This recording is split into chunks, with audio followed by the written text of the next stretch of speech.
It was a receipt that changed everything. It wasn't a receipt for anything monumental. It wasn't for a vacation, a house, or a car. It was for a box, a simple box, no more than 6 inches square. The kind of box you could find at any store, tucked behind all the fancy, high-end displays. It was the kind of box you might never notice, unless you were really looking for it.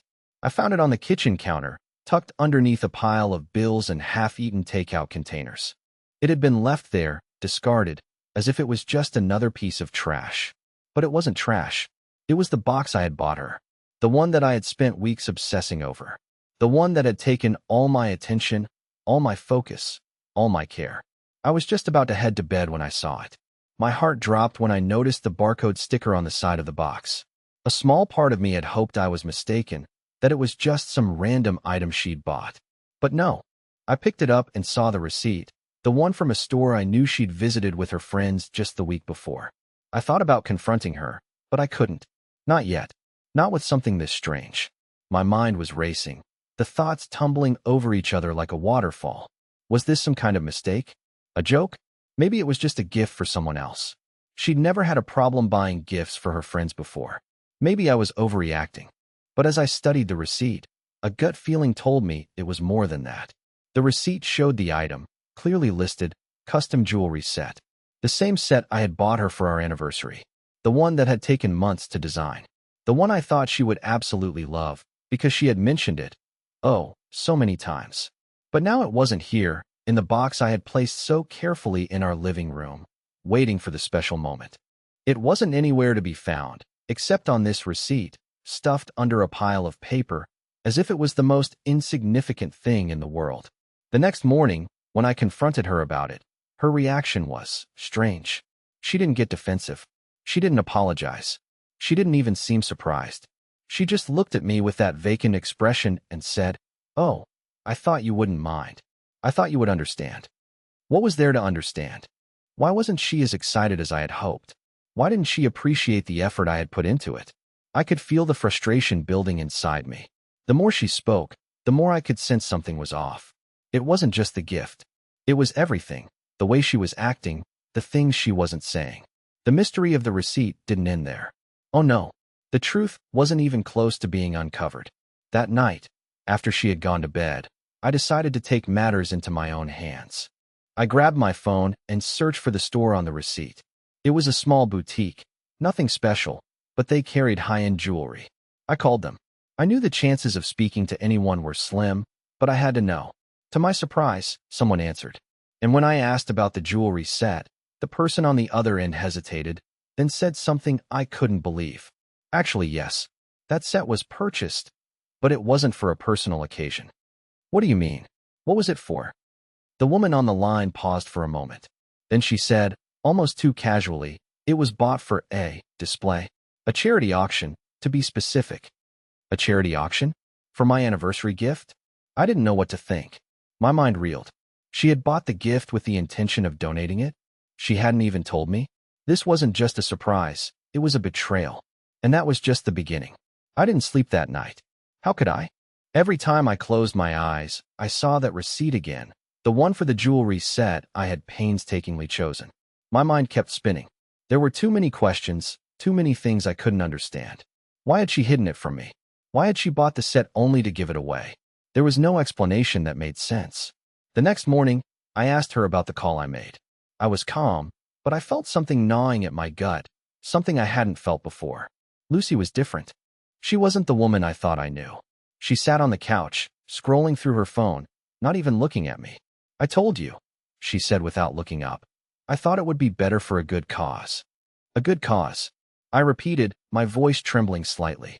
"You thought giving away my gift, the one I spent weeks organizing, was the right thing to do? You didn't even ask me.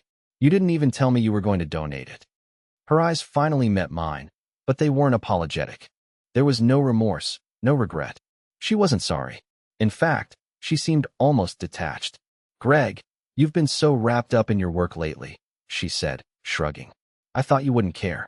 Honestly, it was just a necklace and some bracelets. It wasn't a big deal. Just a necklace. Just some bracelets." I had spent hours with the designer, discussing every detail, every stone, every cut. I had thought about her, about what she would love, what she would cherish. And here she was, brushing it all off like it was nothing. I wanted to scream, but I held it in. I wasn't going to let her see how much this hurt me. I wasn't going to let her think she could manipulate the situation. So, I asked, trying to keep my voice steady, how much did it raise at the auction? Lucy gave me a look, like she was annoyed I was even asking. It was just a couple thousand. No big deal. A couple thousand? It was worth far more than that. I knew it. She knew it. But there was no way to prove it. The designer had told me that much. I knew the set was worth at least $15,000, if not more. And here she was, downplaying it like it was a cheap trinket, and donating it for some good cause. It didn't add up. Something was wrong. I spent the entire day trying to distract myself. I buried myself in work, hoping it would take my mind off everything. But it didn't. The questions kept piling up, growing louder in my mind. What was Lucy not telling me? And why was I the last to know about this supposed auction? That evening, I went back to the gallery website, the one with the listing for my gift. I had to know if there was more to the story. Maybe it was just a misunderstanding. Maybe she didn't know the full price. But when I looked, I found something I wasn't prepared for. The jewelry set wasn't listed for a couple thousand. It was listed for $50,000. And the description wasn't just about the piece itself. It was about the donor. It listed her name. I stared at it for a long time. Lucy had donated my gift, not just to any charity, but to one that would make her the center of attention. I wasn't just hurt by the act of giving it away. I was angry that she had turned it into a public spectacle, as if her generosity was something to be admired. The worst part? The auction wasn't for charity at all. It was for a private collector, a wealthy businessman who had connections with the gallery. And the item, the necklace and bracelets that I had worked so hard to give her, was being resold for an astronomical price. It was nothing more than a transaction. My love, my effort, turned into another commodity. I couldn't stop myself. I had to confront her again. This time, I couldn't hold back the emotions I had bottled up all day. I had to know why. I needed to understand what had really happened. I saw it. I said, my voice shaking. The auction. The real auction. You didn't donate it. You sold it, Lucy. For $50,000. That's not charity. That's a scam. Her face went pale, and for a brief moment, I saw something in her eyes. Fear, maybe? Guilt? It vanished quickly, replaced by a coldness I hadn't seen before. She stood up, brushing past me. Greg, you're making this into something it's not, she said, almost pleading. But there was no sincerity in her voice. It was as if she didn't even care that she had lied to me. I thought you'd be proud. I thought it was a way for us to do something good. It wasn't just about the money. I couldn't understand her. Do something good? I repeated, incredulous. You sold my gift for profit. You didn't even think to tell me. You just went behind my back and did this. She crossed her arms, her expression hardening. It's just a piece of jewelry, Greg. It wasn't anything special. I don't understand why you're blowing this out of proportion. That was the moment everything changed. It wasn't the gift anymore. It wasn't the necklace or the bracelets. It was the fact that she had lied, that she had hidden things from me. It was the fact that our entire relationship, everything I thought I knew about her, was now in question. I thought I knew her. I thought I could trust her. But now I was realizing that maybe I had been wrong about everything.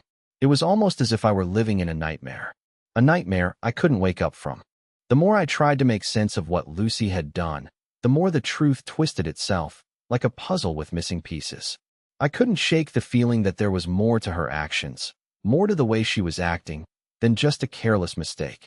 That night, as I lay in bed, staring at the ceiling, I realized something important. This wasn't the first time Lucy had done something behind my back.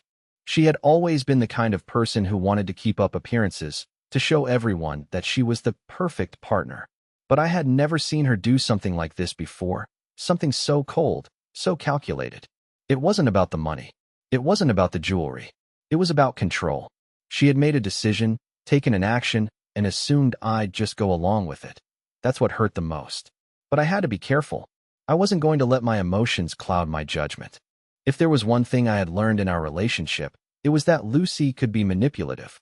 She was always so charming, so sweet, but behind it all, there was a side to her that I couldn't ignore anymore.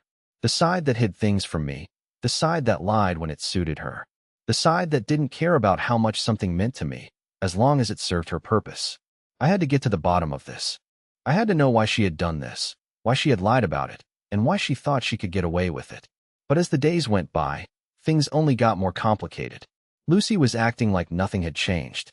She'd come home from work with the same smile, the same sweet demeanor. It was as if the conversation we'd had the other night had never even happened. She'd kissed me on the cheek like everything was fine, but I wasn't fooled. I couldn't just forget what I had seen, what I knew. I had been doing my best to play along, to pretend that everything was okay, but it was becoming harder and harder to look at her and not feel a knot in my stomach. The woman I thought I knew, the woman I thought I loved, had become a stranger in the span of just a few days. And it was all because of a gift that I had put my heart into, and she had thrown away without a second thought. I needed to find answers, but I couldn't just ask her. Not yet. She'd already shown me how easily she could lie, how well she could hide the truth. So I did what I had to do. I started digging. I went through her things. I didn't want to. I didn't want to betray her trust. But I had no choice. I had to know what she was hiding. I went through her purse, her drawers, even her email inbox. I knew it was a breach of trust, but what other choice did I have? I had to find out if there was more to this than just a simple mistake. It was in her emails that I found the next piece of the puzzle. There, buried under dozens of spam emails and newsletters, was an email from the gallery. The subject line read, "Payment for your donation. Confirmation of transfer." My stomach sank as I clicked it open. The email confirmed that Lucy had received a payment for the jewelry set. But the kicker? It wasn't a couple thousand, like she had told me. It wasn't even $50,000, like the auction listing suggested. The payment had been for $120,000, a sum that didn't add up to the value of the jewelry, not even close. I sat there, stunned. I couldn't believe it. Lucy had taken a simple gift, one I had bought with love and care, and turned it into something far worse. She hadn't just sold it. She hadn't just given it away. She had profited from it. And she hadn't told me. She hadn't even tried to explain it. She had simply gone behind my back and pocketed the money. This wasn't a charity. It wasn't about doing something good for the world. It was about greed. It was about taking something that didn't belong to her and making it into something for herself. She had used my love, my generosity, to her advantage, and it made my blood run cold. I couldn't sit on this information any longer. I had to confront her. There was no other option. The next evening, after she returned from her usual night out with her friends, I waited for her to walk through the door. I had been pacing in the living room, trying to figure out how to say what needed to be said, but the words wouldn't come. When she walked in, I was sitting on the couch, holding my phone in my hands. She paused, surprised to see me sitting there, waiting. But I didn't give her time to react. "Lucy," I started, my voice steady, though inside, my heart was racing. "We need to talk." She looked at me with a smile, but it didn't reach her eyes. "What's wrong? You're looking serious." "You sold the necklace," I said, my voice firm. "You didn't just donate it. You sold it. And you didn't tell me." Her expression shifted, her shoulders tensing. "Greg, I already explained." "No, you didn't," I interrupted. "You didn't explain anything. You lied to me. You told me it was for charity, but it wasn't. It wasn't about charity at all. You took the money. All of it. $120,000. Her eyes widened for a split second, and then she quickly regained her composure. She took a step back, crossing her arms defensively. "Greg, you're making this into something it's not." "No," I said, standing up now, my voice rising. "No more lies. This isn't just about the necklace. It's about trust. You sold my gift without even asking me. You took advantage of me." "I didn't take advantage of you," she snapped, her voice sharp. "I thought you would understand. I thought you'd be proud. It's just money, Greg. It's just a gift. It doesn't matter." But it did matter. It mattered more than anything she could possibly understand. Her words hung in the air, cold and dismissive. "It's just money, Greg. It's just a gift. It doesn't matter." Her voice, though calm, was like a sharp slap to my face. She didn't even get it. She didn't understand why I was so hurt, why this wasn't just about a necklace or the money. I felt the anger boil in my chest, but I tried to keep it together. I had to keep my cool. I had to get to the heart of this. "It's not just money, Lucy. It's the principle of it. You took something personal, something that meant the world to me, and turned it into a transaction. You didn't even think to tell me about it. You didn't even care." She scoffed, rolling her eyes, and walked past me toward the kitchen. You're blowing this way out of proportion. It's just a necklace. A few $1,000s here or there. It's nothing. I stood frozen for a moment, her words still echoing in my mind. A few $1,000s? It wasn't just a few thousand. It was $120,000. It wasn't just some random piece of jewelry I had picked out on a whim. It was a symbol of everything I felt for her. And here she was, treating it like some disposable item. I took a deep breath, trying to suppress the wave of frustration that threatened to consume me. I couldn't let this go. Not like this. No, Lucy.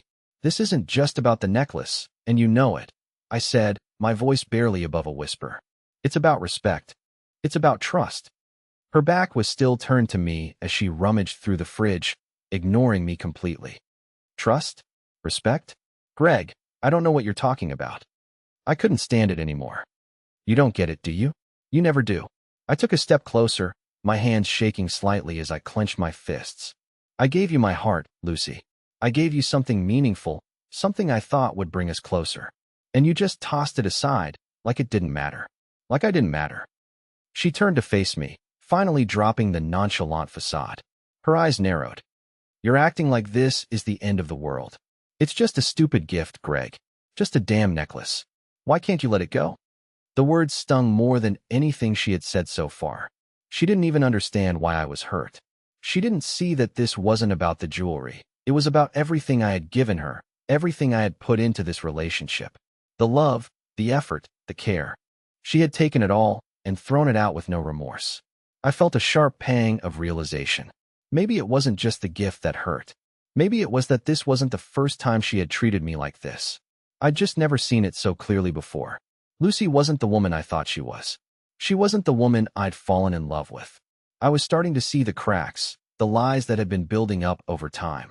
But I wasn't ready to back down just yet. You don't get it. It's not about the necklace. It's about the fact that you don't respect me, Lucy. You never did. Her face darkened. That's not true, she said coldly. You're making this about something it's not.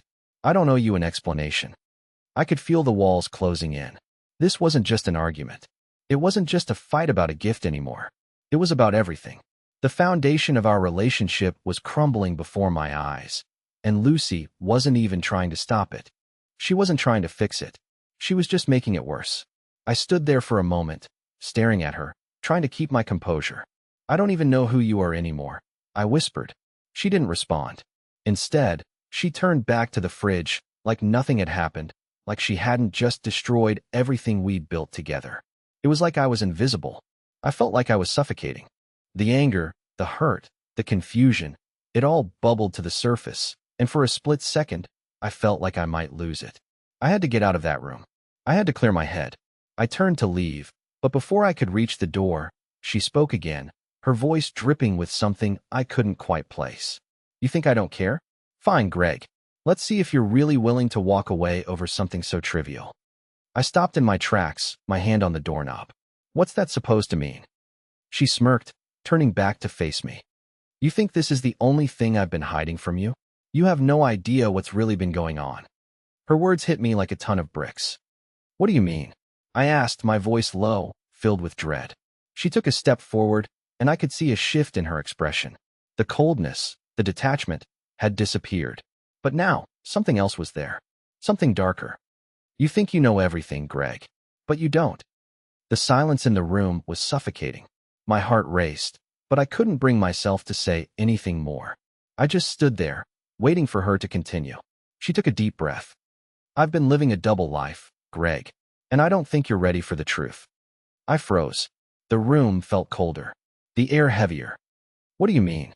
I asked, my voice barely a whisper. But before she could answer, the doorbell rang. A moment of shock passed over her face. She quickly looked at me, then back at the door, as if she was caught off guard. But then, without saying another word, she walked to the door and opened it. I couldn't see who was on the other side, but I didn't need to. The look on her face said it all. I had no idea who was standing there, but I knew one thing for sure. Whatever secrets she was hiding, they were about to come to light. And I wasn't sure I was ready for it. But I didn't have a choice. The truth was coming, whether I was prepared or not. I couldn't move. My body was frozen, rooted to the spot, as Lucy opened the door. The moment I had been dreading, and yet somehow anticipating, was finally here. She turned back toward me, her face pale, lips pressed together in a tight line. I couldn't see who was standing at the door, but I didn't need to. The way she looked at me, almost pleading with her eyes, told me everything. I stood there in the hallway, just behind her, my breath caught in my throat. Who could it be? What was going on? I had so many questions, so many thoughts running through my mind. Was it another one of her friends? A coworker? Or someone else entirely? Lucy seemed to hesitate for a moment, before glancing over her shoulder at me. The look she gave me wasn't one of guilt or shame. It was something else. Something I couldn't place. It was almost like she was waiting for my reaction. "Greg," she started, her voice shaky, but then trailed off. She looked at me again, her eyes quickly flicking between me and the door. I took a step forward, my instincts taking over. Whatever this was, whatever was going on, I wasn't going to let her shut me out again. "Who is it, Lucy?" I asked, my voice low, demanding. But she didn't answer immediately. Instead, she turned her head toward the person standing behind the door, and I could see her expression shift from anxiety to something colder, more guarded. I felt a chill run through me. "Greg, just wait here," she said, her voice tight, her words barely above a whisper.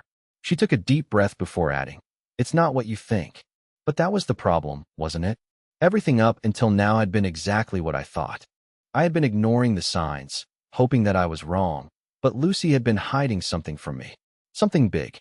And now, this strange moment at the door? It was like the final thread unraveling the very fabric of our relationship. I couldn't wait any longer.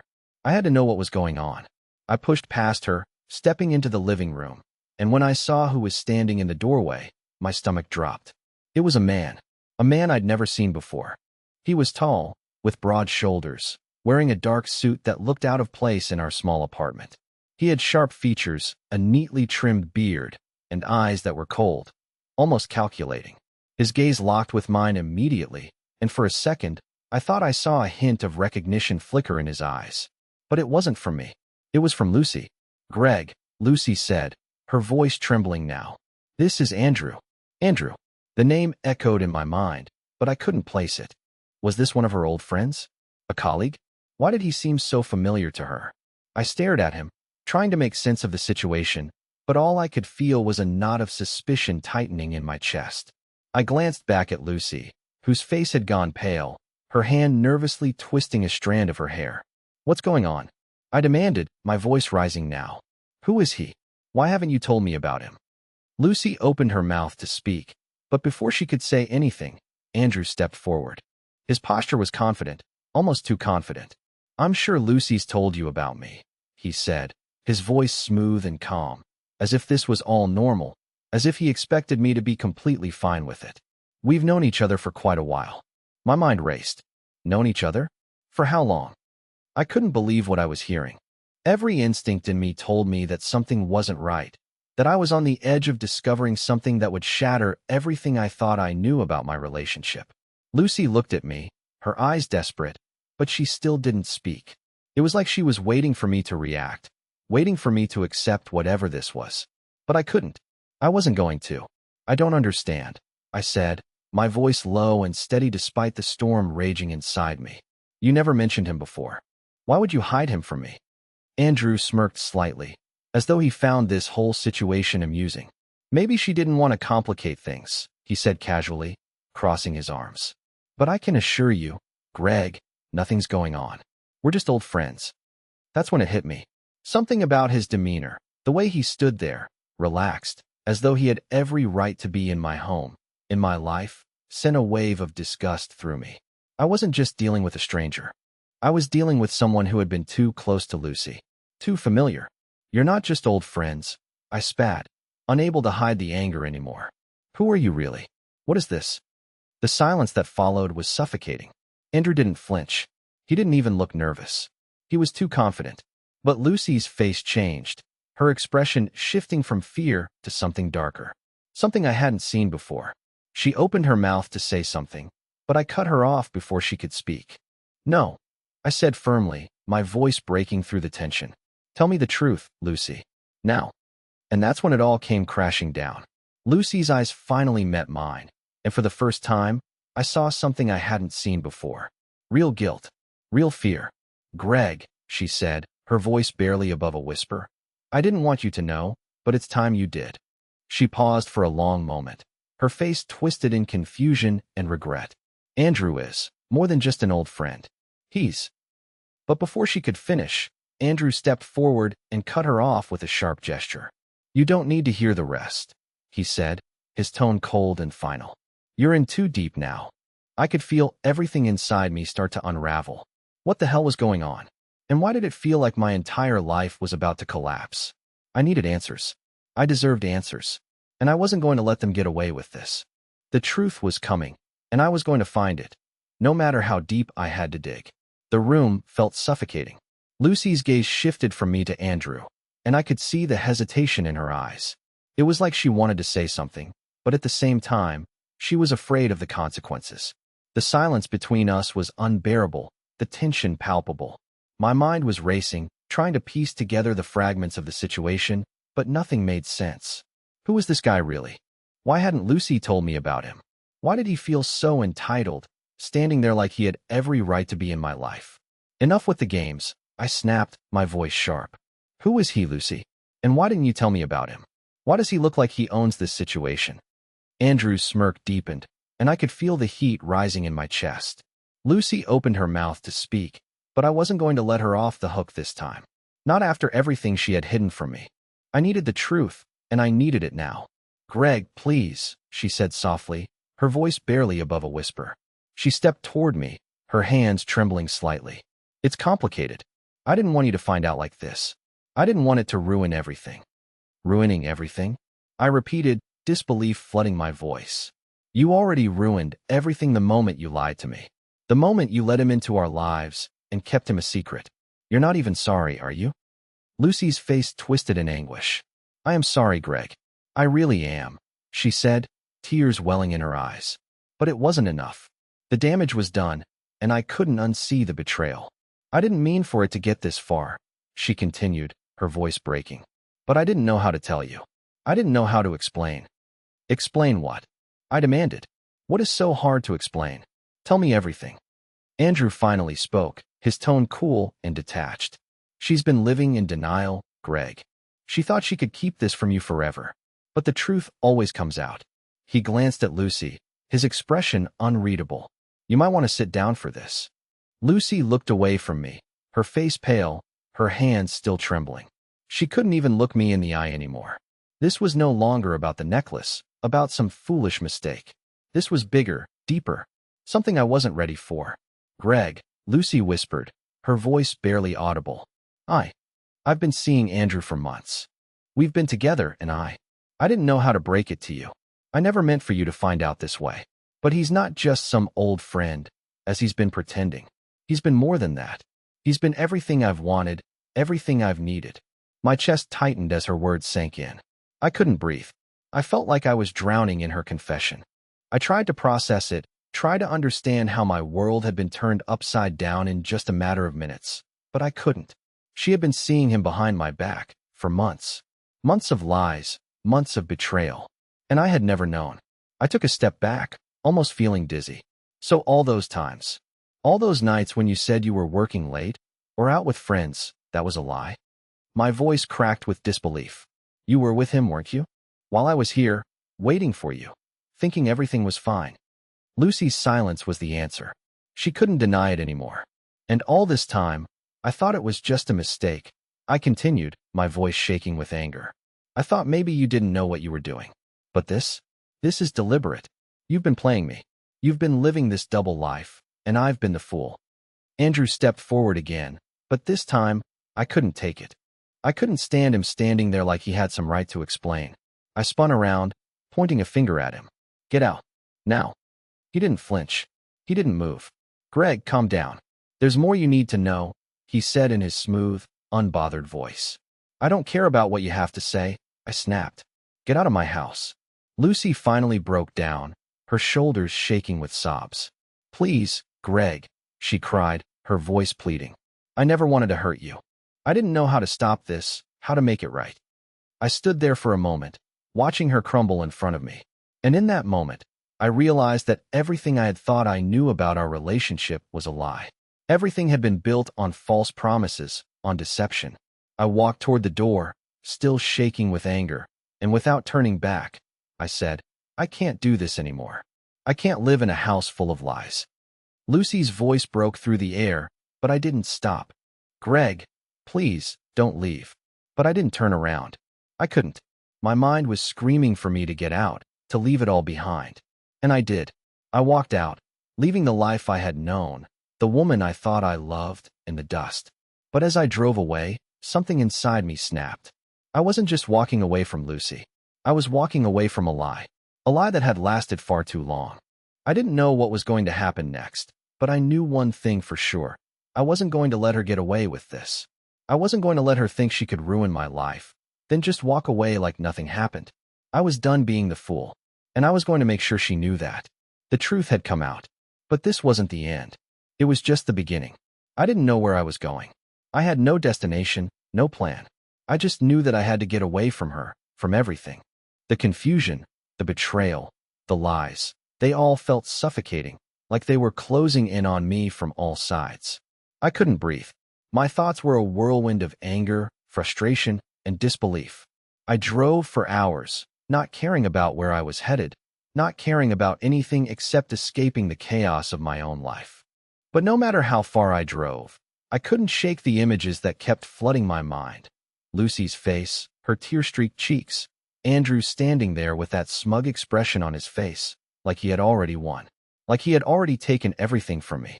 I didn't know how long I had been driving when I finally pulled over to the side of the road. My hands were shaking as I gripped the steering wheel, my knuckles white with tension. I needed to think. I needed to process everything that had just happened. But all I could feel was a deep, aching emptiness inside of me. It wasn't just the affair. It wasn't just the lies. It was everything. The fact that Lucy had been pretending for months, hiding things from me, making me believe that everything was fine when it clearly wasn't. I felt stupid. I felt like a fool.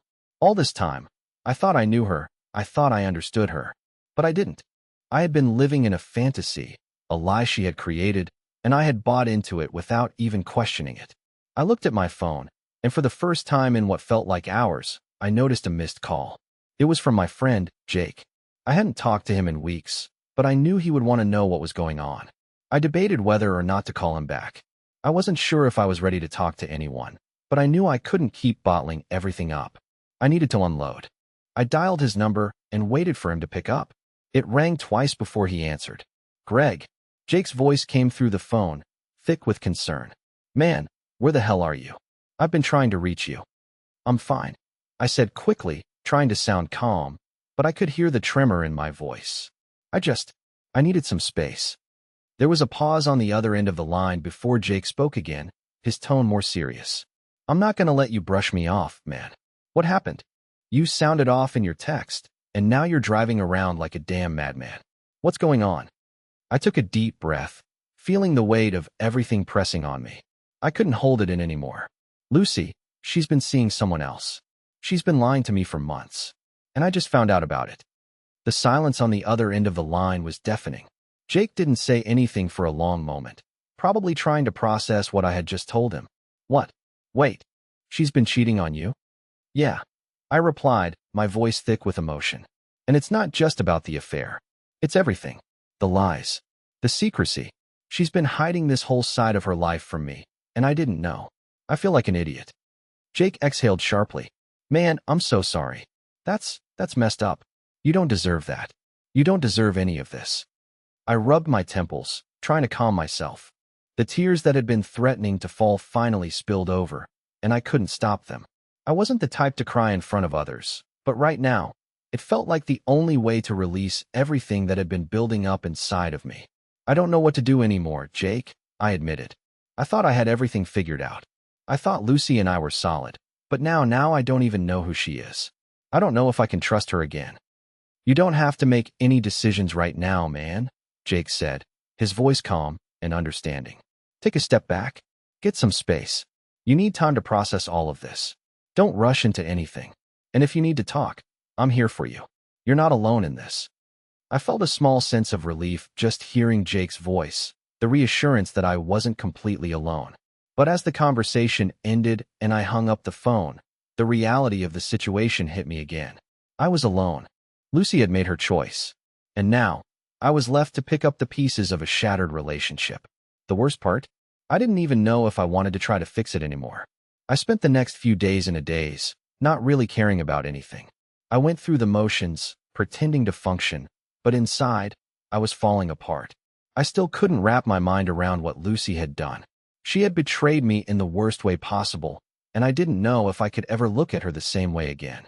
She tried to contact me multiple times, but I ignored her calls. I couldn't bear to talk to her.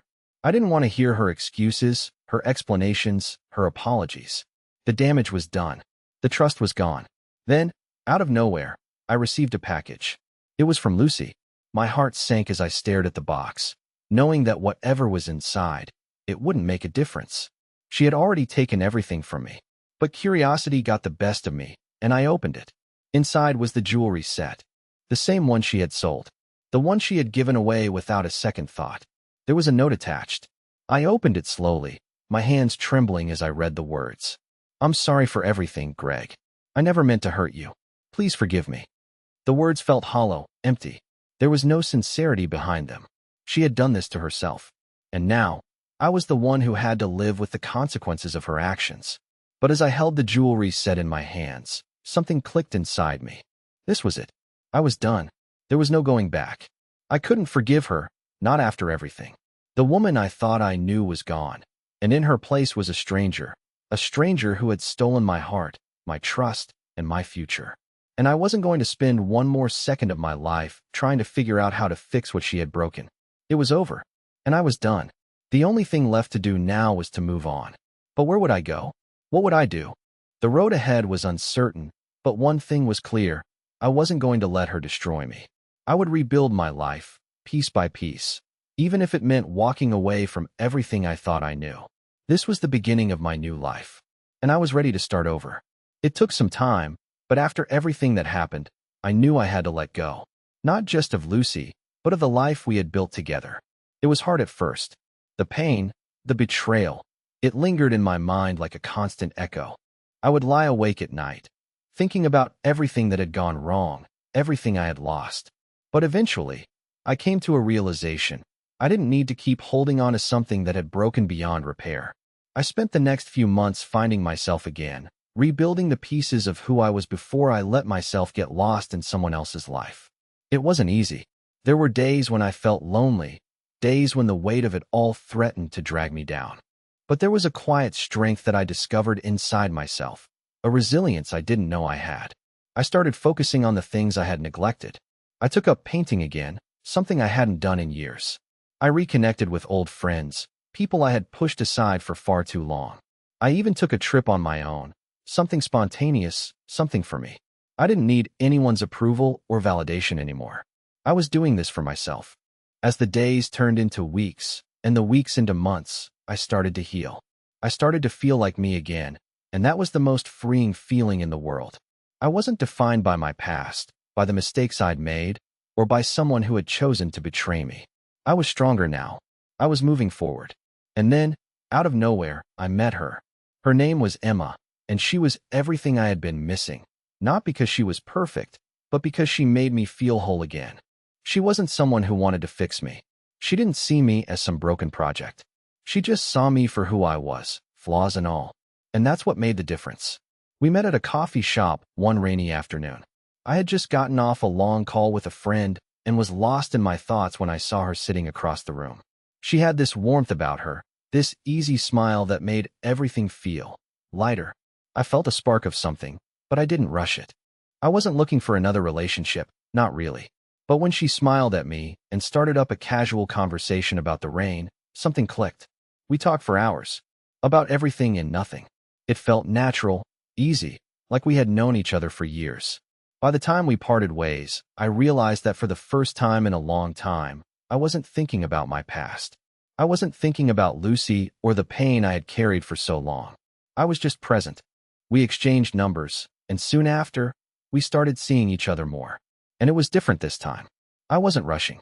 I wasn't looking for something to fill the emptiness I had felt. I was just enjoying the moments, taking things as they came. Emma never pressured me, never asked for anything more than I was ready to give. In time, I realized that I had truly let go of my past. I wasn't carrying it with me anymore. I wasn't dragging the weight of old wounds into my new life. The future wasn't something to fear anymore. It was something to look forward to. I learned that sometimes you have to lose everything to find what really matters. That's what Lucy and I had been. A lesson, a painful but necessary chapter in my life.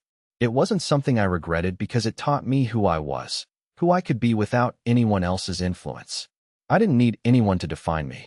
As the months passed, I found myself happier, freer, more alive than I'd felt in a long time. I was with someone who saw me, who accepted me. Emma and I built something together that was built on trust, communication, and mutual respect. No games, no secrets. Just two people who genuinely cared for each other. And as for Lucy, well, I had moved on. I didn't hate her. I didn't need to.